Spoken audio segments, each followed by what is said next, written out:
엠스 반석교회 교우 여러분, 5월 1일 금요일 아침 새벽기도회 말씀 묵상 기도하며 시작하겠습니다. 하나님 아버지, 오늘 하루도 우리들에게 새날을 열어주시니 감사합니다. 주님께서 주시는 은혜, 또 말씀 붙잡고 이 하루 주님과 동행할 수 있도록 우리를 인도하여 주옵소서. 예수님 이름으로 기도합니다. 아멘. 함께 찬송 251장 함께 드리겠습니다.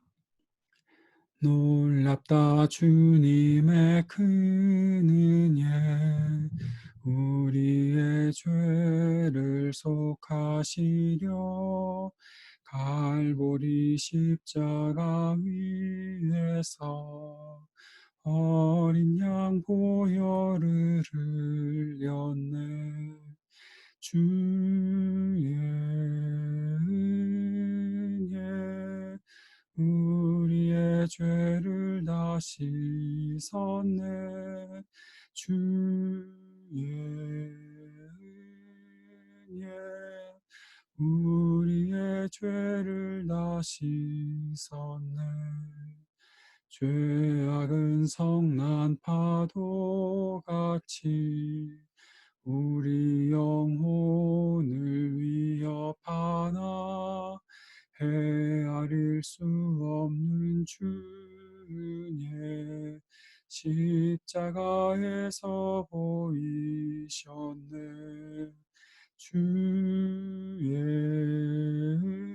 은혜 우리의 죄를 다 씻었네. 주의 은혜 우리의 죄를 다 씻었네.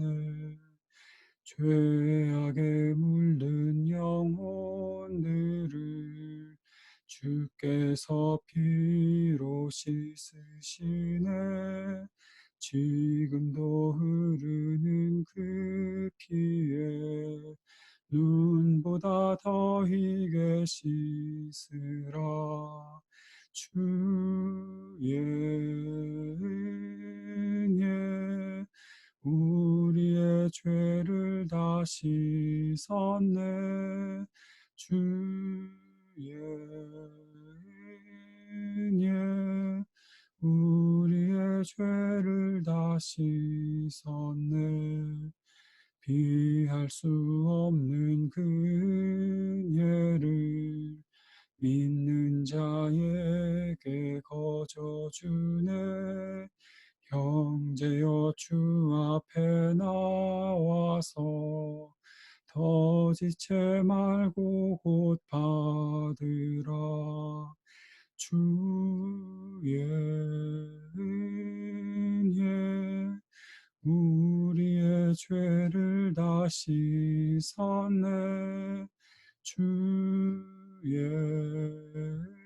은혜 우리의 죄를 다 씻었네.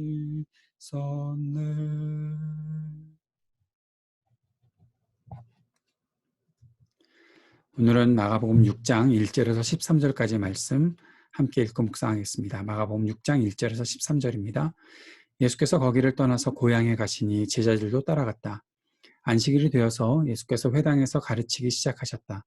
많은 사람이 듣고 놀라서 말하였다. 이 사람이 어디에서 이런 모든 것을 얻었을까? 이 사람에게 있는 지혜는 어떤 것일까? 그가 어떻게 그 손으로 이런 기적들을 일으킬까? 이 사람은 마리아의 아들 목수가 아닌가? 그는 야고보와 요셉과 유다와 시몬의 형이 아닌가? 또 그의 누이들은 모두 우리와 같이 여기에 살고 있지 않은가? 그러면서 그들은 예수를 달갑지 않게 여겼다. 그래서 예수께서 그들에게 말씀하셨다. 예언자는 자기 고향과 자기 친척과 자기 집 밖에서는 존경을 받지 않는 법이 없다. 예수께서는 다만 몇몇 병자에게 손을 얹어서 고쳐주신 것 밖에는 거기서는 아무 기적도 행하실 수 없었다. 그리고 그들이 믿지 않는 것에 놀라셨다.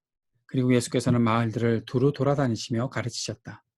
그리고 12제자를 가까이 부르셔서 그들을 둘씩 보내시며 그들에게 악한 귀신을 억누르는 권능을 주셨다.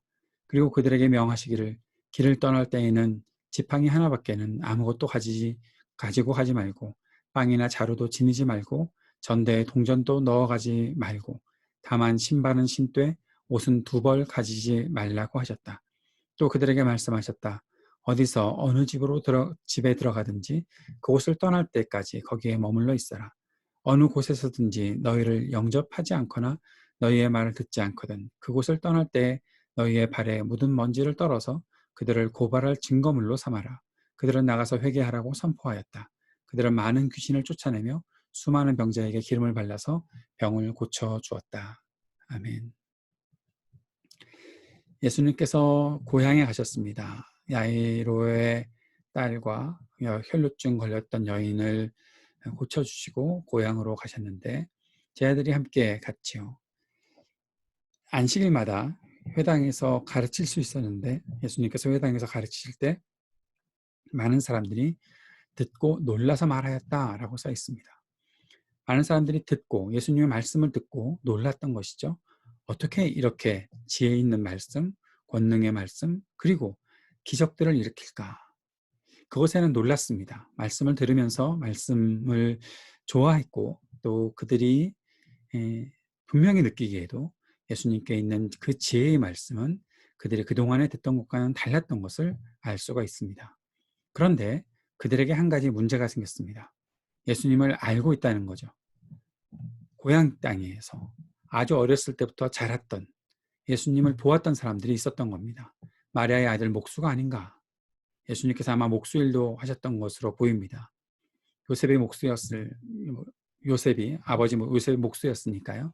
아버지는 지금 없지만 그도 예수도 30년 동안 살면서 이렇게 목수 일을 배웠고 그렇게 일하지 않았는가라는 것이죠. 동생들도 우리가 다 알고 있는데 그 누이들도 우리가 다 알고 있는데 그것이 문제가 되었던 겁니다.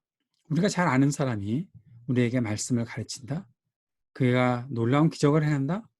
어디서 이런 것들을 얻었을까 하면서 3절 후반부에 달갑지 않게 하겠다. 그것에 예수님께서 놀라셨습니다. 6절에 보니까 그리고 그들이 믿지 않는 것에 놀라셨다. 고향과 자기 친척, 자기 집 밖에서는 존경을 받지 않는 법이 없다. 다른 곳에서는 존경을 받는데 왜 고향과 친척, 자기 집 거기서는 존경을 받지 못하는가? 왜 사람들은 그를 예수님을 달갑지 않게 여기는가? 알고 있기 때문에라는 것이죠. 우리도 비슷한 일들을 경험하지 않을까요? 내가 잘 알고 있는 사람, 그 사람에게 대해서 그 사람이 하는 일들에 대해서 우리는 좋아할까요? 내가 잘 알고 있는 사람이 그리고 나보다 나이도 어리고 내가 그를 잘 아는 거 있는데 우리가 보통 말할 때 그 사람이 어디 출신인가, 어떻게 어떤 학교를 나왔는가 우리가 보고 있는 기준들이 있지 않습니까? 그런데 그 기준이 내가 생각했던 어떤 뛰어난 기준이 아닌데 그가 하는 이야기들 또 그가 전하는 메시지들 그런 것들이 참 좋은데 내가 그를 안다는 거죠. 그러니까 무시하는 경우들이 또 달갑지 않게 여기는 경우들이 우리에게도 충분히 나타날 수 있습니다. 그런 경험을 하는 사람들이 있습니다. 저도 개인적으로 그런 경험을 했던 경우가 있습니다. 잘 알고 있는 사람들, 어렸을 때부터 알고 있던 사람들, 그들에게 과연 처음부터 좋은 마음, 존경심 그런 것들이 자연스럽게 생기는가? 아니더라는 거죠. 사람들은 아니더라는 거죠. 내가 너 어렸을 때부터 아는데 그런 식으로 쳐다보는 사람들, 그런 식의 기준을 가지고 사람들을 재보는 사람들 많이 있습니다. 우리도 비슷한 실수를 저지를 수도 있다는 거죠. 사랑하는 여러분, 무엇을 봅니까? 하나님의 말씀, 하나님의 일들을 봅니까? 어떤 사람을 사용하셔서 그를 통해서 하나님께서 역사하시는 것을 과연 보고 있습니까? 그에게서 나오는 하나님의 말씀을 듣고 있습니까? 아니면 그가 가지고 있는 여러 가지 그의 어떤 이력서만 또 그를 알고 있는 내 지식만 거기에 매여 있는 것은 아닙니까? 하나님께서 우리가 생각하지 못했던 사람들을 통해서도 일할 수 있다는 사실을 우리가 인정하지 않는다면 우리는 예수님의 고향 사람들과 같이 아무것도 인정하지 않고 달갑지 않게 여기는 결국 어떤 일이 일어났습니까? 5절에 보니까 아무 기적도 행하실 수 없었다. 이제 하나님 나라의 복음은 믿는 사람들, 그리스도를 받아들이는 사람들, 그들 안에서 일들이 일어나고 있는 것들을 보게 되었었죠. 야이로의 딸, 12해 혈루증 앓았던 여인, 그들이 보였던 것은 예수님과의 접촉, 그리고 그 믿음, 예수님을 인정하는 믿음, 그것들이 있었는데도 불구하고 고향 땅에서는 그 일이 일어나지 않았다. 그런 기적이 없었다라는 거죠. 오죽하면 예수님께서도 놀라셨겠습니까? 다른 곳에서는 많은 기적들을 행하시고 가르침들이 있었는데 그 고향 땅에서 일이 없었다라는 것입니다. 우리의 삶의 태도, 우리의 삶의 기준이 어디에 있는지, 우리가 말씀을 대하고 하나님의 말씀 속에 살아가는 것은 과연 어떤 기준과 어떠한 마음을 가지고 있는지 한번 우리 자신들을 돌아볼 수 있는 시간이 되었으면 좋겠습니다. 예수님께서는 12제자를 가까이 부르셔서 그들을 둘씩 보내시면서 그들을 통해 주의 복음이 증거되게 하십니다. 악한 귀신을 억누르는 권능을 주셨다. 이것은 예수님께서 그들을 통해서 하나님 나라 복음의 운동들이 더 확장되어 갈 수 있도록 해 주셨다라는 것이죠. 그리스도의 복음은 모든 악한 귀신을 누르고 이기는, 승리하는 능력이 있다는 사실을 우리가 보게 됩니다. 그런데 그 일들을 증거하는 사람들, 제자들이 해야 될 일이 있습니다. 자신의 계산대로 자신이 살아남을 어떠한 궁리를 하는 것이 아니라 그것은 하나님께 맡기고 하나님께서 하실 일들을 기대하며 자기의 몸을 돌보는 것보다, 자기가 더 챙길 것들을 챙기는 것보다 그의 복음의 능력들이 나타나기를 바라고 거기에 더 집중하는 것입니다. 그리고 사람들을 만날 때에도 마찬가지입니다.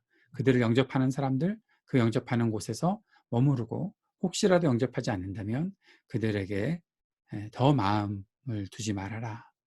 발에 묻은 먼지를 떨어버려라. 이것은 그들을 이방인처럼 여기라 라는 것이죠. 당시 유대 사람들이 이방인의 땅에 갔다 왔 혹시라도 받는다면 먼지를 떨어버리는, 그렇게 그들에게 너무 얽매이지 말아라.